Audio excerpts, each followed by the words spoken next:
I walked up the stone path of the vineyard, my pale blue dress clinging nervously to my frame.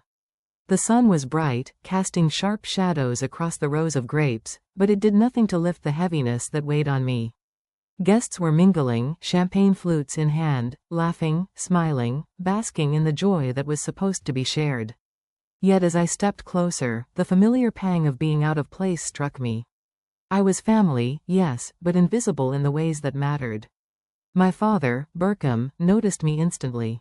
I could feel his gaze, sharp and calculating, even before he spoke.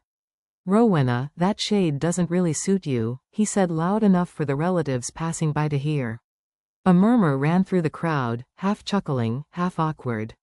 My cheeks burned, not with embarrassment for myself but at the casual cruelty, the practiced way he diminished me while smiling at everyone else. I paused, letting my mind drift back to the countless occasions I'd been handed someone else's cast-offs, told to tone down my hair, my clothes, my presence. Every meticulous effort to prepare for today seemed to dissolve, thread by thread, under the weight of his remark.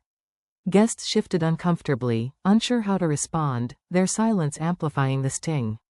I reminded myself to hold my head high, yet inside, the cracks were forming. The memories of childhood betrayals, of always being the quiet one, bubbled up unbidden. By the time I reached the altar area for photographs, my posture was stiff, my smile brittle. Then it happened. My father, pretending to adjust a pose, brushed past me just enough to tilt the wineglass in his hand. Red liquid cascaded onto the front of my dress, stark against the pale fabric. He offered a faint, almost imperceptible smile, as if it had been an accident. Everyone murmured, "Oh, accidents happen," but their eyes betrayed amusement tinged with discomfort. The bride didn't glance my way. I excused myself, retreating to a small, shaded alcove, staring at my reflection. The wine was drying in streaks down the front of my dress, and I could feel every sacrifice, every silenced grievance of my life pressing into that mirror.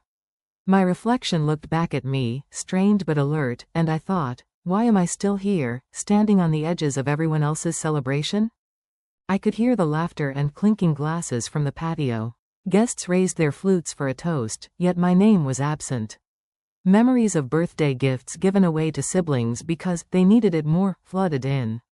My father's voice, commanding the family narrative, echoed inside me. Who was worthy of praise, who could be ignored?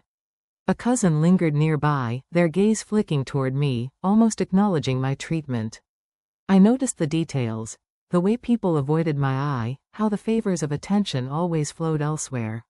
It wasn't just favoritism, it was a system, a carefully maintained suppression of who I was. Then Bennett, the best man, approached. I had seen him earlier in passing but had never spoken. He stood beside me now, casual but unflinching, and asked if I was all right. I shrugged, uncertain how to answer, but he didn't flinch at my hesitation. "You carry yourself like a mafia boss," he said quietly, almost conspiratorially, "they just don't know who they're dealing with yet." A small laugh escaped me, sharp and unexpected.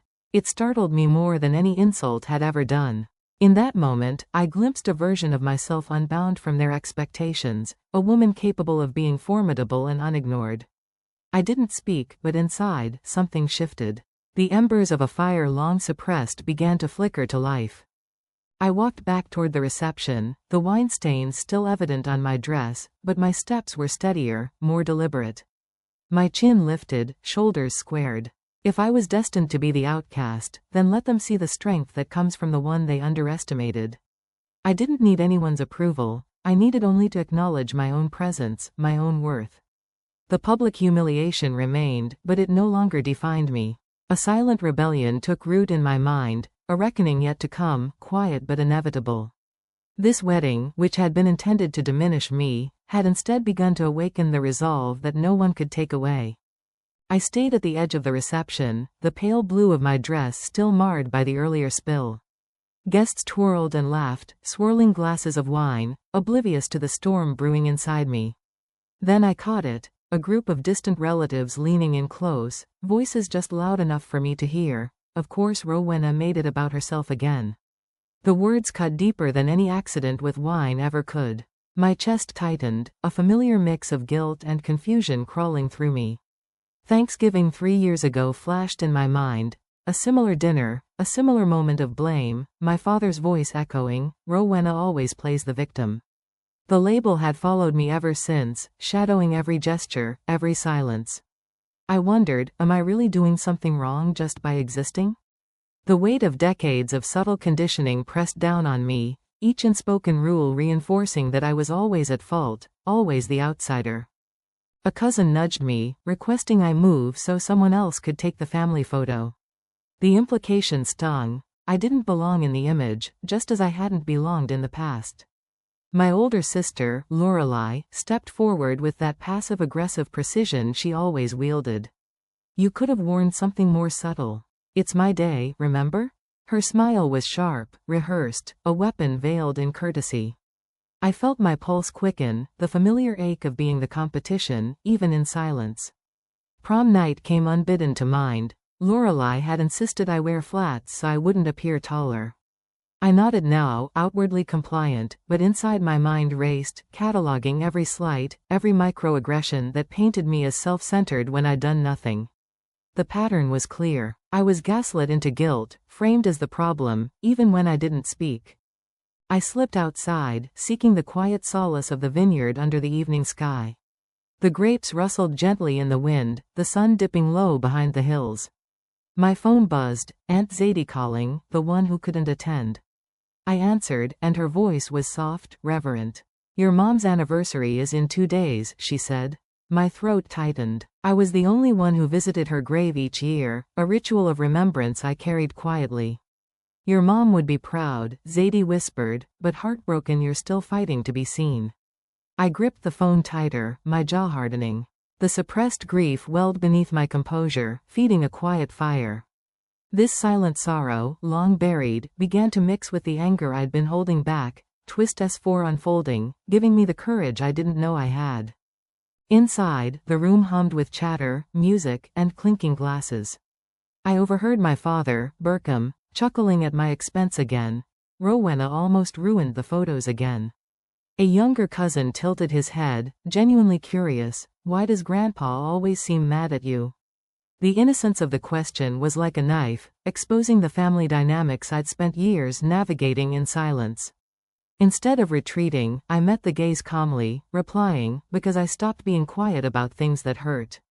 I noticed the shift. Some guests were watching me differently now, curiosity replacing contempt. For the first time, I considered owning my narrative instead of letting them define it for me. What if I start telling my story, instead of just surviving theirs? Bennett, the best man, slipped a folded napkin into my hand. The ink scrawled a message that felt like a lifeline. "They're not used to someone like you standing their ground. Don't stop now." I folded it carefully and tucked it into my purse.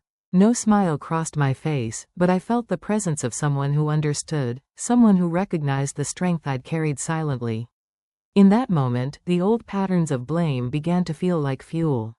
I had been called the problem for decades, maybe now I could become one, but on my own terms. I straightened my shoulders, letting the wine-stained dress be a mark not of shame, but of a woman learning to take her space, to assert her existence, to begin shaping the story she had been denied for so long. The evening had settled into the deep hues of twilight, the vineyard glowing under strings of warm lights.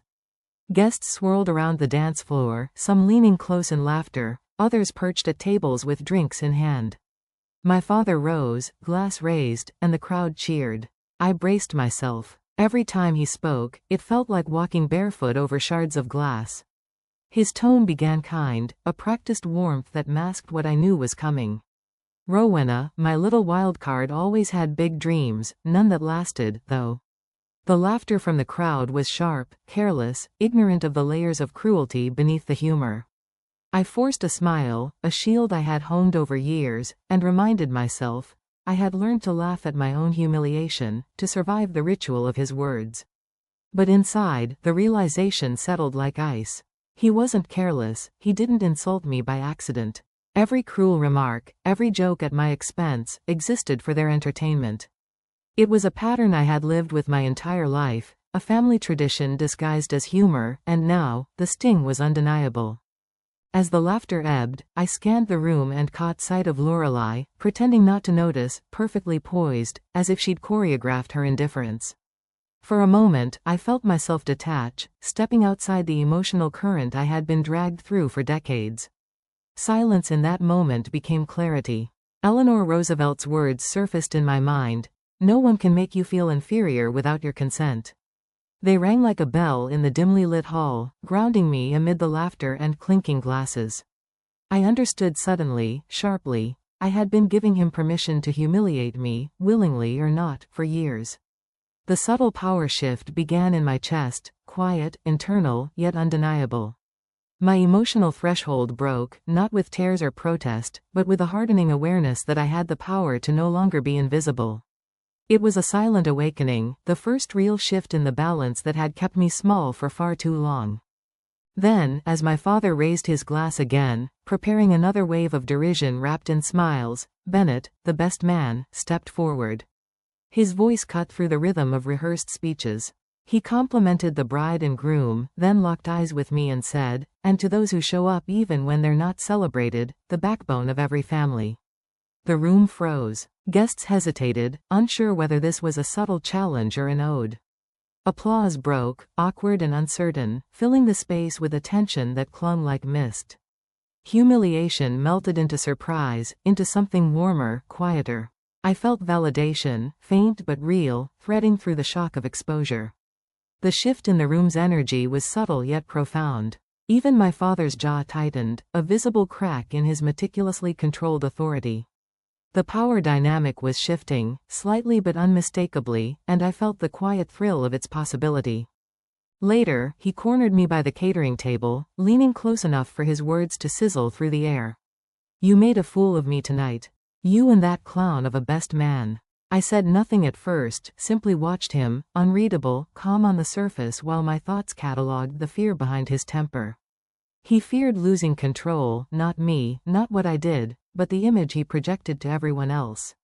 I exhaled slowly, and with a quiet, steady voice, replied, "Then maybe stop giving them reasons to laugh." The words fell like stones into still water. He had no comeback, only a tight nod before stepping away. It was a first, a small yet undeniable victory. My defiance was quiet, precise, but it carried weight, the first tangible claim I had made on my dignity. Returning to my table, I noticed the brief glances cast my way. I didn't shrink, I didn't flinch. The best man caught my eye across the room, and I returned the nod, silent acknowledgement of an alliance formed in this small battlefield. The sounds of the reception faded into a muted hum, and for the first time that evening, silence felt like my own. I realized that my survival strategy of quiet compliance was no longer enough. Silence had transformed into rebellion, a shield and a declaration all at once.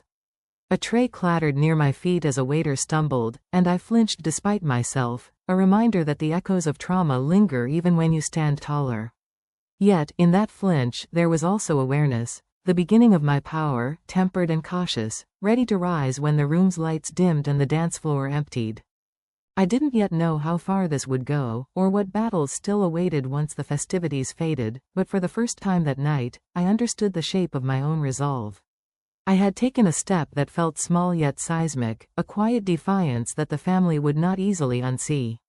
The journey of claiming my voice, my presence, had begun. Morning arrived sluggishly, the sunlight spilling unevenly across the hotel room, painting the mess of last night in a harsh, revealing light. My head throbbed with each inhale, mascara streaks marking the evidence of sleepless tears and laughter. I replayed my father's toast, Bennett's interjection, and that single line in his note, "Don't stay quiet." It felt heavier now, loaded with responsibility and consequences I wasn't sure I was ready to carry. Memories from high school surfaced unbidden. A debate, my words caught midair, and my father's smug declaration to the audience,